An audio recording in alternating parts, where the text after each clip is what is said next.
Welcome to Sunday Funday, guys. This is a very strange camera angle, but today we are making St. Patrick's Day fudge, and this time around with the fudge we're trying something a little different. So my microwave is right here. It's all gonna go in the microwave. So have something to put the fudge in to set in the fridge. This is what I'm gonna use.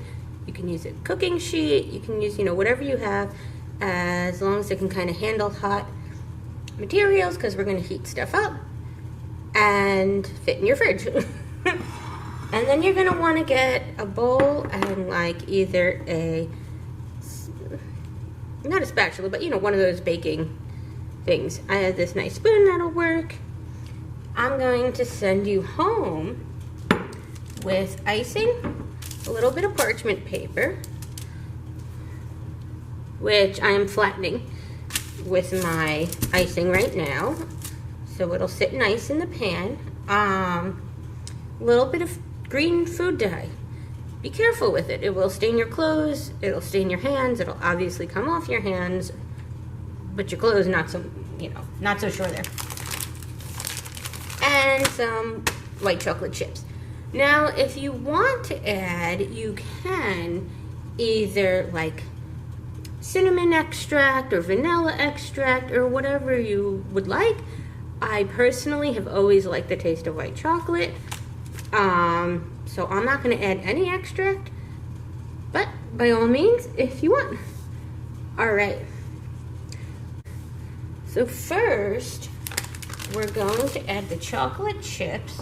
Now the problem I had last time when I tried to make fudge, I did not heat it up enough, so the fudge did not set properly. It still tasted really good. Remember we made like a peppermint one? But you want it to be, super warm without burning your hands. Though use nice, safe, microwave safe bowl.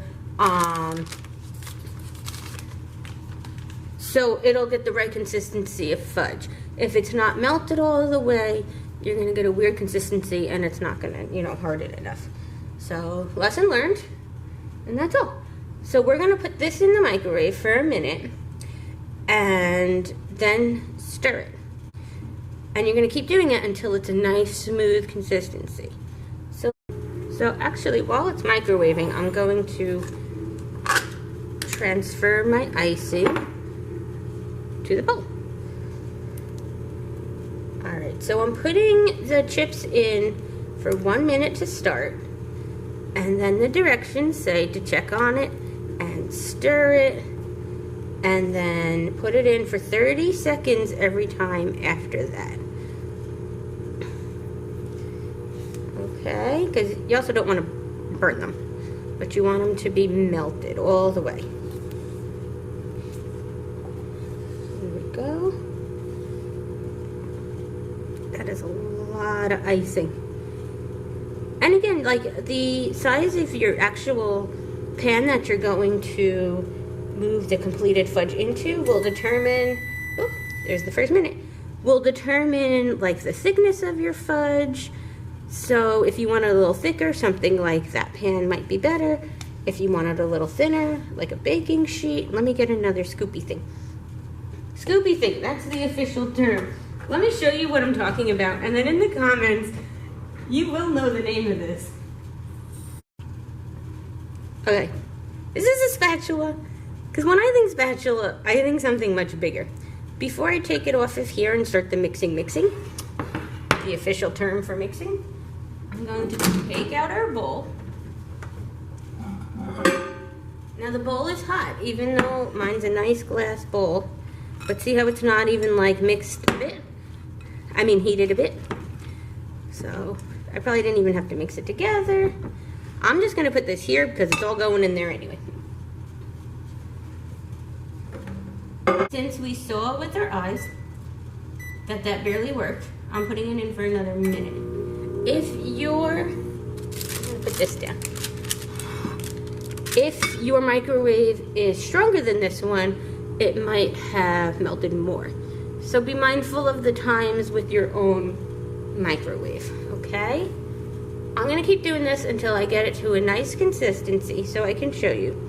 But as you saw, you know, it was barely melted. So I shall return. Okay, this was another minute. Let me move the camera.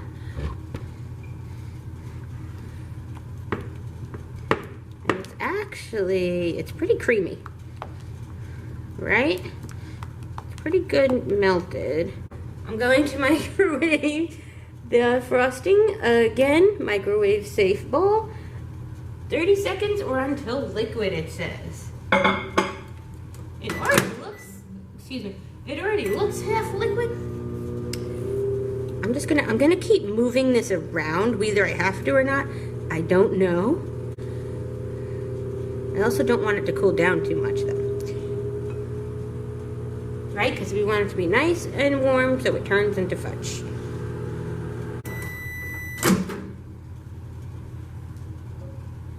Yeah, 30 seconds, definitely good with the icing. Let me show you. See? Oh, that's done. Matter of fact, I'm gonna put this in the sink. Clean up as you go.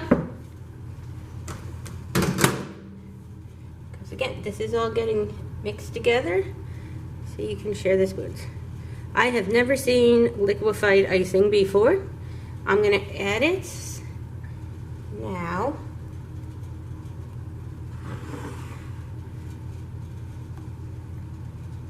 So that our chips don't cool too much.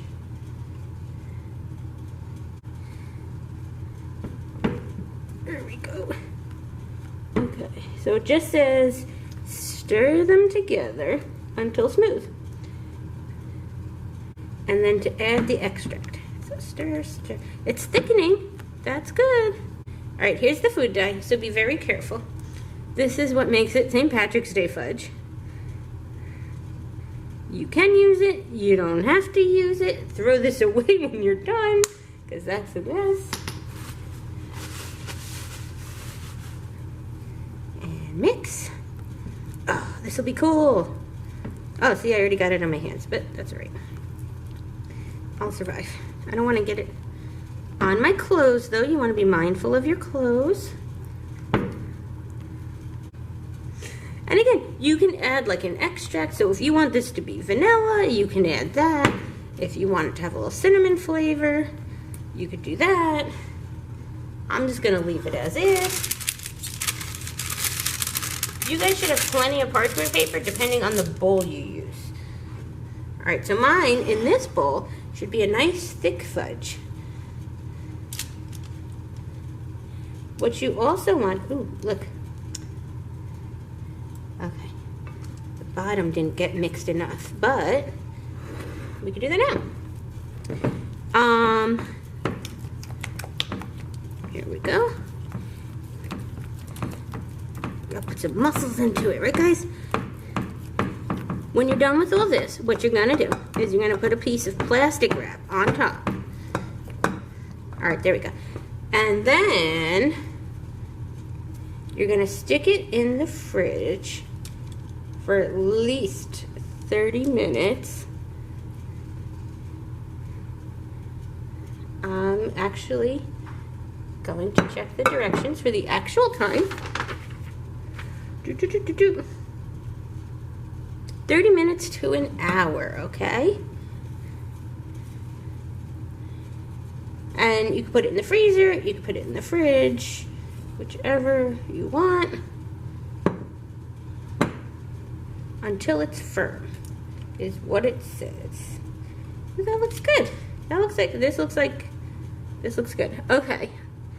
So when you're done, after, and by done, I mean after you've put it in the fridge for either 30 minutes to an hour, you know, maybe just stick your little finger in it, see if it's hard. If it's not, put it back in. Then you're gonna put like a knife around the edges to loosen it up and cut it into pieces. Now the parchment paper is important, and that's why I wanted to send you home with it, because that's gonna make it really easy to lift out of whatever you're using, okay? Because otherwise the fudge would get stuck.